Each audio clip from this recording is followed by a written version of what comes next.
Hi, my name's Kaz and I've got Parkinson's.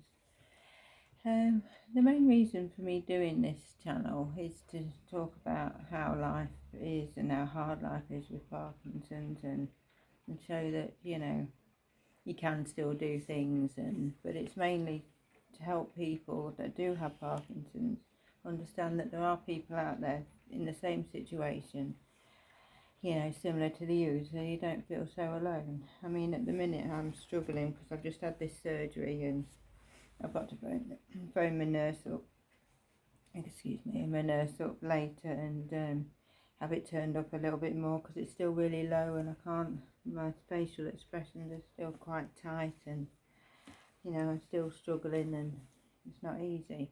But I mainly did it to just help other people, but I had one person leave a very unhelpful comment and it did put me off for a couple of days, but my daughter said to me, don't let it put you off because people say things and you should just ignore them, but they said that I was to just enjoy and talk less. I don't know what they meant about that, but the whole point of this is me talking so you can help people can hopefully understand that you're not alone, and people are like yourself out there. I don't know if I'm making much sense because my machine's turning off again, but hang on, let me press an extra dose.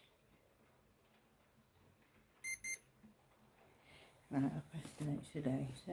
But yeah, it did upset me a little bit. I mean, if this channel isn't for you, or you don't want to listen to me talking about how it affects you and, then I suggest that you don't watch anymore.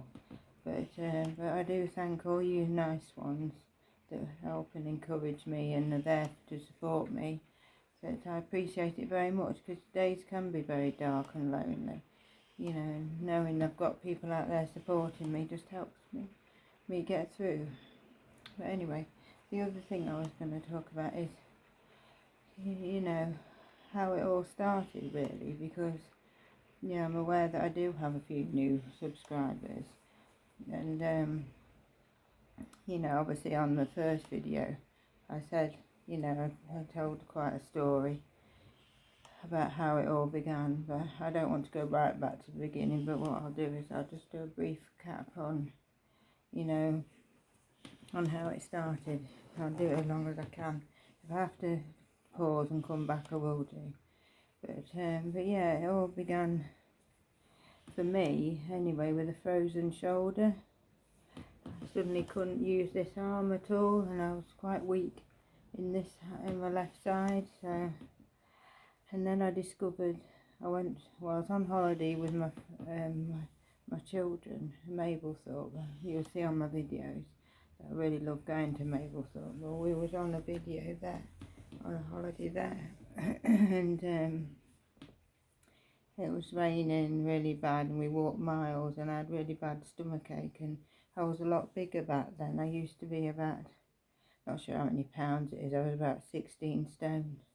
I'm only 10 now, so, but I went to see the doctor when I got back and he sent me for an emergency scan and I had a cyst on my ovary the size of a rugby ball.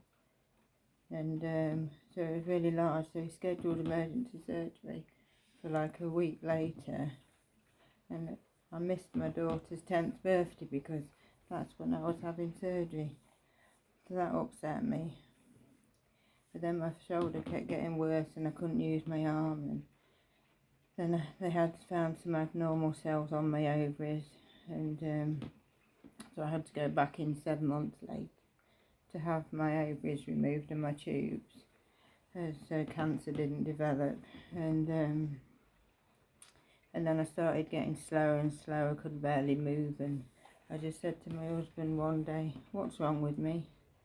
We found a private doctor, which was really a mean doctor, because he said to me, we've all got to die of something, and I burst into tears. I said, why? And he said, you've got Parkinson's.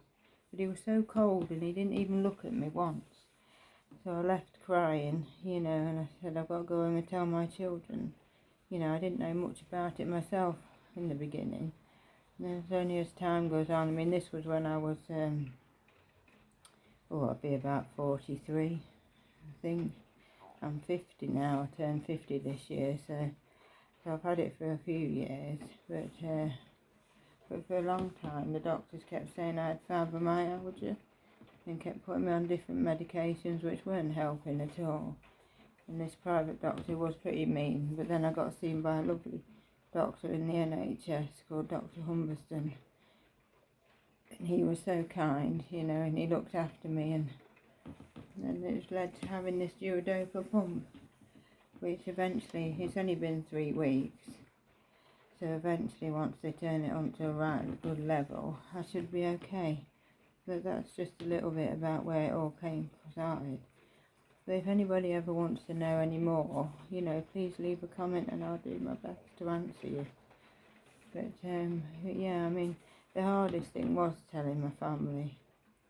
I mean, I knew they thought something was wrong anyway, but it's all about grieving, I suppose, for me, because I still grieve for the old person.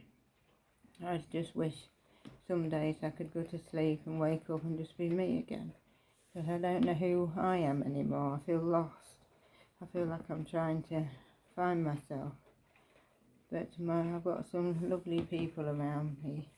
Beverly, my OT, and Nicola, my physio, and Catherine, my psychiatrist. She said to me that, that you got to learn to love the new you. And I'm still here. It's just I'm different now. My children still love me and they still see me as mum, and they don't treat me any different. They still ask me where the clean clothes are and, why aren't you made a cake today, mum? And, so all the funny things, so I think it's more me fighting with myself, on how I feel and where I've gone and what's happened. So once I accept myself, I'll be in a better place. But I'm going to phone that nurse up soon and see if she can up the level a little bit, because you're only supposed to press the extra dose 5 times a day. I've done it 4 already, and it's only lunchtime. So, but never mind. Anyway, I'll go for now, and that's all, because I'm starting to struggle a little bit. But if I feel better later, I'll come back again. But thank you, and I love you all very much. Bye for now.